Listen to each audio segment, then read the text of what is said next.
Hello and welcome to a Team Thumbs video, and I'd firstly like to wish The Legend of Zelda a very happy 35th birthday. Somehow I've avoided the Zelda games with my only experience of the well-known franchise coming from playing a few hours of the much celebrated Breath of the Wild and a sneak peek play of the remastered Link's Awakening. For the 35th anniversary, I thought I'd go right back to the beginning and explore the history of the franchise before playing the game for the very first time. Be sure to like the video, subscribe to the channel, and share this video with a friend. With those calls to action done, let's get on with the video.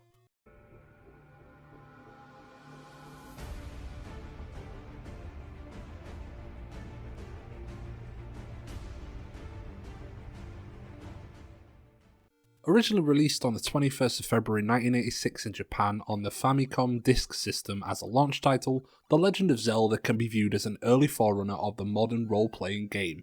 Despite the game missing several key elements, a lot of the features can be transferred to modern RPG games.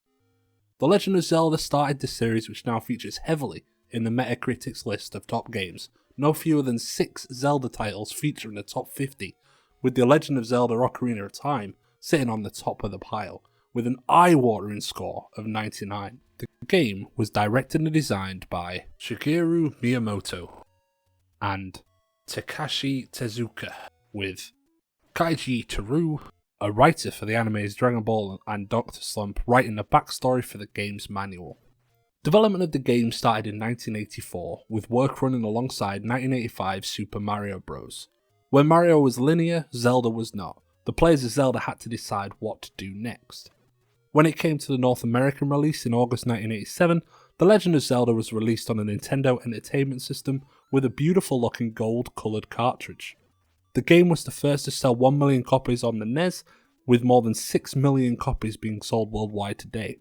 The Legend of Zelda franchise of games has sold a total of 125 million copies worldwide.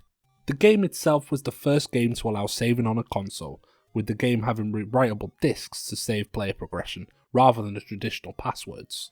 With the Famicom Disk System having an extra sound channel, it was made use of to provide extra sound effects such as Link's sword beams and the roars and growls of certain dungeon bosses.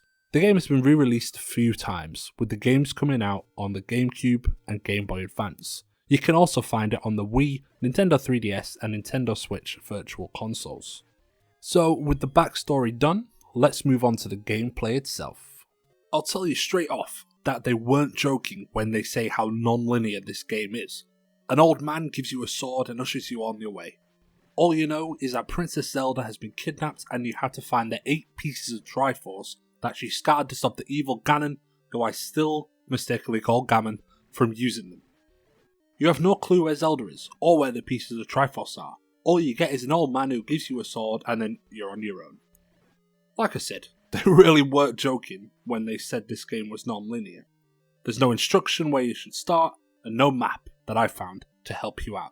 In other non-linear games, in particular Outer Wilds, I found myself getting very frustrated by the lack of help the game was providing, but for some reason, this was different with The Legend of Zelda. Maybe it's simply a case that I am older and more patient now, or it could be that Zelda is more engaging. I don't think I'll ever truly know the answer. But where I normally find my itch to know more quickly turns into frustration, it just turned into a bigger itch to know more with Zelda. So much so, I've actually committed myself to complete the game on my Twitch channel, twitch.tv/corner of the internet. My soul needs to complete this game, which is clearly a fantastic advert for how good this game is.